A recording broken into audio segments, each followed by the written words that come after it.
भारत की भविष्य, the future of India. Bharat के भविष्य का मतलब क्या होता है? भारतीयों का भविष्य। We the inhabitants of India must be based on luxuries, not on simplicity. सरलता नहीं, वैभव चाहिए। The cause of India remain poor after 72 years of independence.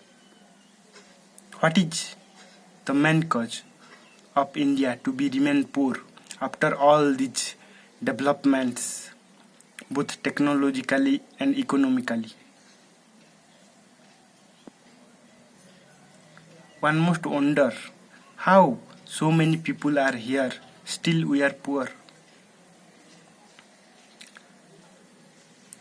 The society which wants to prosper, to be rich, must not live on simplicity.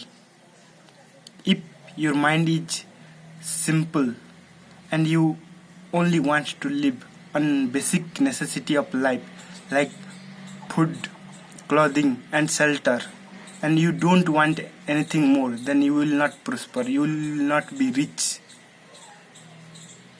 इसलिए हमें वैभव को बढ़ाना चाहिए। कैसे बढ़ाए?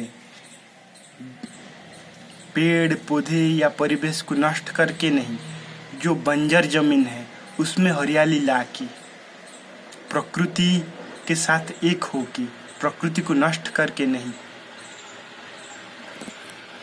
One must use her or his time, energy for economic progress.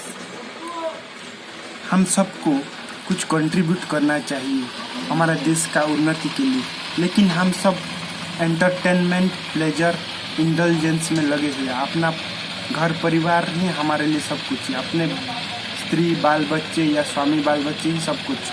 हम दूसरे के बारे में सोचते भी नहीं, करने का तो बहुत दूर की बात है।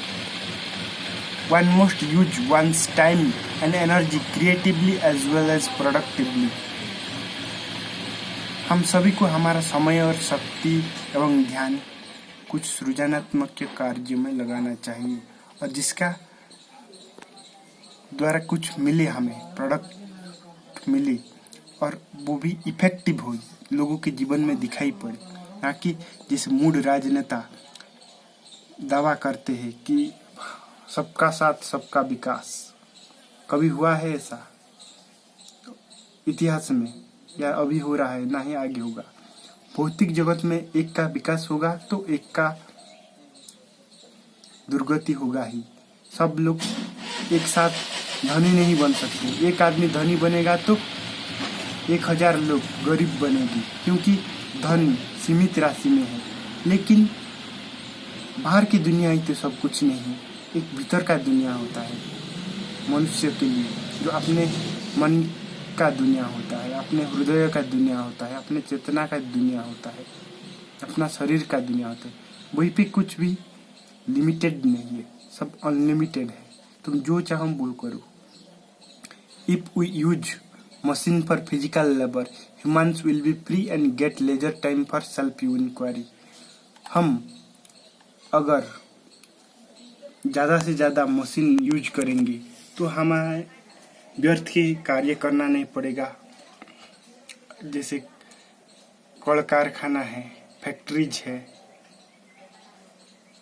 या सड़क बनाना है, या मॉल बनाना है, तो लोगों को क्यों हम लगाए ऐसे भयावह कार्य में, जबकि हमारे पास मशीन है, रोबोट्स है। तो ये सब कार्य उन लोगों को दे देना चाहिए। मनुष्य को केवल प्राकृतिक, स्वाभाविक और जिसके द्वारा अपना और दूसरे का भला हो वो कार्य करना चाहिए। और जब मनुष्य को फ्री टाइम मिलेगा तब वो सेल्फ इंक्वायरी करेगा, आत्मनिरीक्षण करेगा। और ये भी पॉसिबिलिटी है कि वो प्लेजर और एंटरटेनमेंट में फंस जाए, उपभोग और उपद्रव में लग जाए, जैसे कि अब हो रहा है 21st सेंचुरी में। सब इंटरनेट में फंस गए हैं। YouTube, short videos, television, laptops, computer में ही रम गए हैं, अपने आप को भूलकर। इसलिए सब दुख बढ़ रहा है। सारे सुविधा के बावजूद पर्सपेक्टिव फॉर फ्यूचर ह्यूमंस। जो युवा देश है वो भविष्य के बारे में सोचना चाहिए। भविष्य के बारे में एक सुंदर भविष्य, वर्तमान को सुंदर करेंगे और भविष्य को और भी सुंदर करेंगे। लेकिन हम भारतीय इतने मूड है, अतीत को दोबारा दोहराना चाहते, फिर से राम राज्य लाना चाहते हैं, फिर से दोहराना चाहते हैं हमारा इतिहास। कुछ भी हमने नहीं सीखा हमारा इतिहास। इस देश इतना गरीब क्यों है? क्योंकि इस देश का लोगों का जो माइंडसेट है, मनोभाव है, वो गरीब है। इसलिए ये देश गरीब है और ये गरीब रहेगा जब तक ये मनोवृत्ति माइंडसेट नहीं बदले तो कोई भी रीच नहीं हो पाएगा। ये वे ऑफ लिविंग स्टाइल है, जो दिनचर्या है, ये नहीं बदलेगा तो कुछ भी नहीं बदलेगा। Creative works in leisure time. कुछ भी सृजनात्मक कार्य करने के लिए absolute aloneness, seclusion is needed. अगर नहीं मिलेगा हमें एकांत जगह, एकांत परिवेश, तो हम कुछ सार्थक कार्य नहीं कर पाएंगे। A human who wants complexity makes progress, those who are satisfied can not make press. जो असंतुष्ट है वो उन्नति करता है और जो थोड़े से में संतुष्ट हो जाते हैं उनका जीवन में कोई भी प्रगति नहीं होता है। और हम चुप भी नहीं बैठ सकते, इसलिए दुर्गति होता है। If you are not upgrading you are downgrading, because your mind will not stop for a single moment, it will go on working continuously. Most of the people only use very few 3 to 4% of their minds. What we call a genius of human only uses about 15% of his mind. हम आम आदमी 3 से 4% हमारा human मस्तिष्क का उपयोग करते हैं और जिसे हम जीनियस कहते हैं वो केवल 15% ही यूज करता है। इसलिए बहुत थोड़े ऐसे लोग हुए हैं मनुष्य इतिहास में जो कि अपना शरीर का क्षमता, मन का क्षमता, हृदय का क्षमता, चेतना का क्षमता 100% उपयोग किए हैं और जो मनुष्यता के लिए कुछ दिए हैं, कुछ लिखे हैं, कुछ सृजनात्मक के कार्य किए हैं। We have to make an environment so that a human could use most of our brain capacity to maximum extent. ऐसे हमें परिवेश और ऐसे हमें कम्यून बनाना है, लोगों का समूह बनाना है जहाँ पे लोग सब अपना जो छुपा हुआ कला है वो बाहर ला पाए, ना कि कंपटीशन, कंपैरिजन में, जब ढूंढने में और व्यर्थ की चीज़ों में, परिवार में, बाल बच्चे, स्त्री, स्वामी के चक्कर में समय गवाए। ऐसे करने से अपना भी नुकसान और दूसरे का भी नुकसान। तुम्हारा स्वयं का दुख बढ़ रहा है, दूसरों का भी दुख बढ़ रहा है। Ultimately you are destroying the beautiful planet Earth. You are unconcerned about the beauty of nature. हम पेड़ पौधे सब जानवर मार रहे हैं, पंछियों को मार रहे हैं, नंदन कानन बना रहे हैं, जू तमाम तरह की मूर्ता मनुष्य के जीवन में व्यसन है। कब हम राक्षसता से मनुष्यता, मनुष्यता से पशुता, पशुता से देवत्व, देवत्व से अतिमानवत्व कब प्राप्त करेंगे?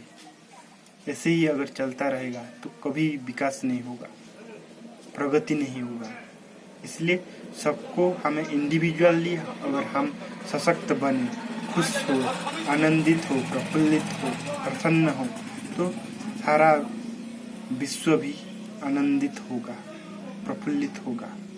आई remembered one quotes by doctor Abdul Kalam, Where there is righteousness in the heart, there is beauty in the character. Where there is beauty in the character, there is harmony in the home. Where there is harmony in the home, there is peace in the nation. Where there is peace in the nation, there is peace in the world. इसलिए पहले सबसे शुरुआत कहाँ से हुआ? Where there is righteousness in the heart.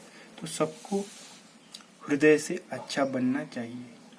अगर अच्छा का मतलब किसी को नुकसान नहीं पहुंचाना, खुद का प्रगति करना, दूसरे के भी अपने साथ लेना, जितने चाहे उतना बांटो, बांटने से ही और मिलता है। और जो अपने आप में ही सीमित रह जाता है, घर परिवार में सीमित रहता है, वो कुत्ते की मौत मरता है, कोई भी उसे नहीं पूछते हैं।